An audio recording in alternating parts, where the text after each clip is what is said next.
A quick review of Armand 2024. No, this is not about Anne Rice's vampire Armand. This movie is about how imperfect victims often receive imperfect justice from institutions because they are not seen as valuable, trustworthy, or are simply disliked. Or at least it could have been with a tighter script and edit. We follow our protagonist Elizabeth as she navigates an unexpected PTA hell meeting where she is informed that her son, the titular Armand, has apparently attacked and harassed another boy. According to their teacher, Armand and John were playing in the schoolyard. John wanted to play with Peter. This made Armand upset. He said he had something to show John in the boys' room, but there Armand didn't have anything to show John. John said he'd rather play with Peter. They'd agreed to play together. John tried to leave, but Armand, who's stronger, wouldn't let him go. John cried for help. Armand pinned him down, groped, and hit him. He said that if John didn't keep quiet, he'd take him anally. Armand allegedly made John look into his bodily openings. Then Armand left.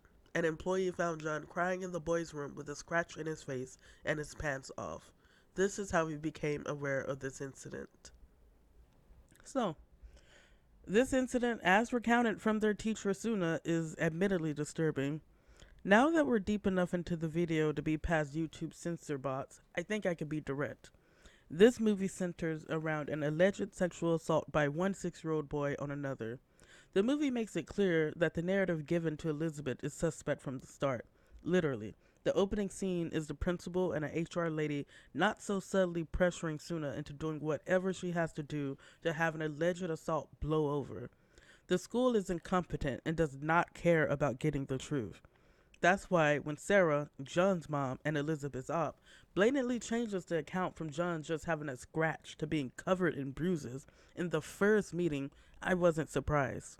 Nor was I surprised when Elizabeth points this out along with the unusual word choices for a 6-year-old like anal and take, and the fact that, she hasn't gotten to talk to her kid about any of this at all, that Sarah gets defensive and starts bringing up irrelevant, unverified stories about Elizabeth to distract that she's just been caught. That is the real tension of the movie, the conflict between Sarah and Elizabeth. I do give the movie credit for recognizing that the audience is intelligent and showing, not telling, in a good way. We pick up throughout the movie that Sarah and Elizabeth aren't strangers or even just, polite acquaintances at the PTA meeting. They have a much more personal relationship. So, throughout the movie, as part of Elizabeth being an imperfect victim, like many imperfect victims, she's a traumatized woman. And a big source of her trauma is the fact that she was an domestic abuse victim from her husband, Thomas, who is mentioned a lot but is not seen because he's dead, which we will learn that we should be happy for. But Thomas is Sarah's brother. So, yes, they're family, in laws at that. They've known each other since they were kids. It's personal, the conflict between. And more than that, is heavily implied but never outright stated that Elizabeth has at some point formed a romantic relationship, or at least just, cheating relationship with Sarah's husband, whose name I forget because he doesn't do much besides just validate whatever Sarah wants him to. So that's what he's there for.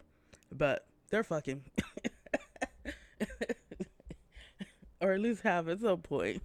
So that's another reason that Sarah does not like Elizabeth.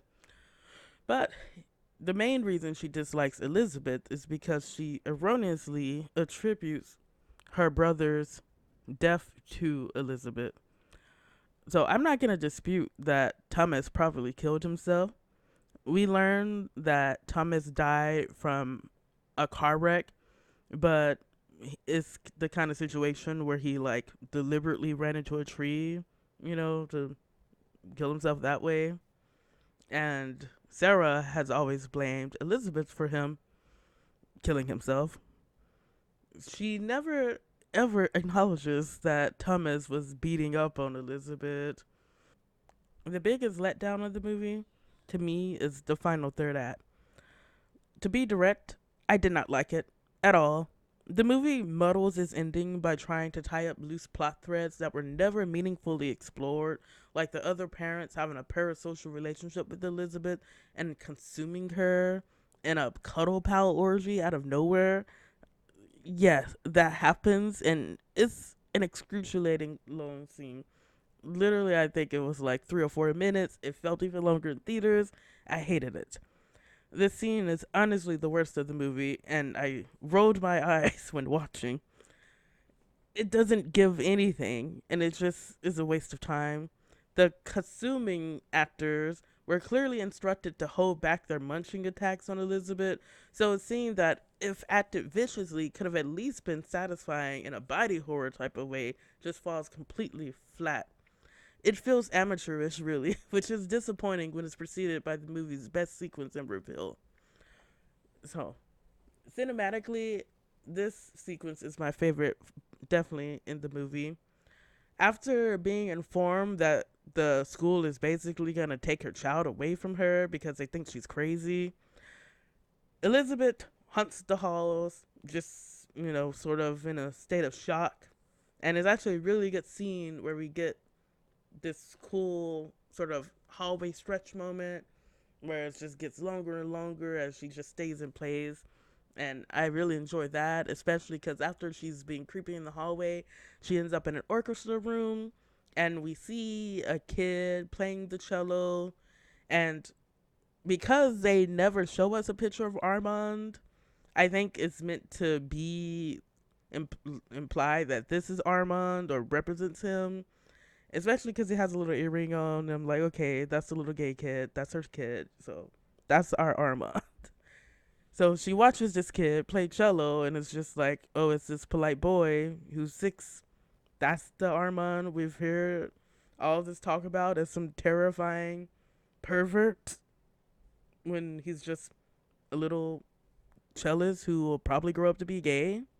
After seeing Armand, my favorite visually scene, and actually like the most disturbing visual scene in the movie, is this creepy children's choir. It's just a bunch of floating bright heads in a black void. And I really liked how they did this because we slowly pan into this one kid who's blonde, and I'm guess it's meant to be a stand-in for John. He is noticeably much smaller than the kid who I think we're supposed to see as Armand. So John is a part of the children's choir, and we zoom in, and as we zoom in, it's obvious that he's not singing, he's miming. And to me, that felt like such a great way to clarify, like for sure, that all this whole movie, we have never heard John speak. We have no idea what happened from John. We've just heard his mother speak through his mouth. And that hit, you know, when I watched it. So I have to give him credits for that. The cinematographer, whoever did that, she was on point. So she's definitely a highlight of the movie as a whole. It is no coincidence that after this sequence, the film cuts to Sarah and her husband in the blue room. We've seen Sarah in this room a few other times by now, and it is here where we are allowed to see her, unguarded and plotting on Elizabeth. Her husband, who I have now Googled to remember is called Anders, finally confronts Sarah on her bullshit. But only because he's upset that she's about to cause his side boo to lose her kid. He is the parent that John first talked to about the interaction with Armand, and turns out John didn't say anything at all. He just made that typical kid gesture of a finger going into a hole to indicate sex. No mention of being forced or just not liking it at all. Really, it all kind of seems that the big problem for Sarah is more so the potential queerness than her kid actually like being forced. So Sarah is the one who spun this elaborate violent assault tale to hurt Elizabeth because she really doesn't like her. But worse is that this lie is actually more insidious than just petty jealousy, because Sarah is a violent abuser, just like her dead brother Thomas. Like all abusers, when called out on their lives, Sarah attempts to distract Anders with a quickie in the children's classroom. It doesn't work because she can't resist insulting Elizabeth, which really ruins Anders' vibe. As soon as he says no, retracting his consent, she slaps him hard. Not once or twice, but thrice, and he is definitely not into it. Perhaps just now realizing that his wife is capable of violence, some dots finally connect in his head. Turns out John had the bruises before the interaction with Armand. Anders did not see how the kid got the bruises, he just believed whatever story Sarah told him. And now, when she's caught in multiple lies and likely forgetting the specific one she spun before, she just goes into gaslight girl boss mode. Ender sees through this now and confronts her on how his kid got hurt, demanding answers. He even calls out the violence in her family. Sarah responds by threatening Anders with a mock scream when she hears somebody nearby. This, to me, is the most disgusting scene in the film. Sarah knows that because of how patriarchal societies either just erase men as victims to females. Okay, not females, women are people. But you get what I'm saying. It's like he's the man. Obviously, he's going to be seen as the aggressor. She's this skinny little blonde woman, so of course she's the victim, and she knows that she can get away with this.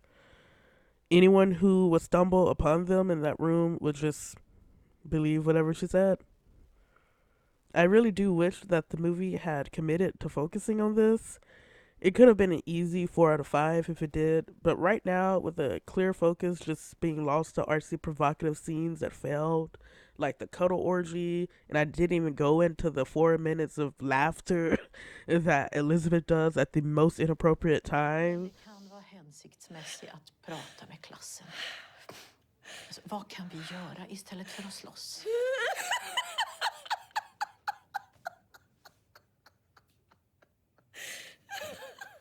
It's just a 3 to me.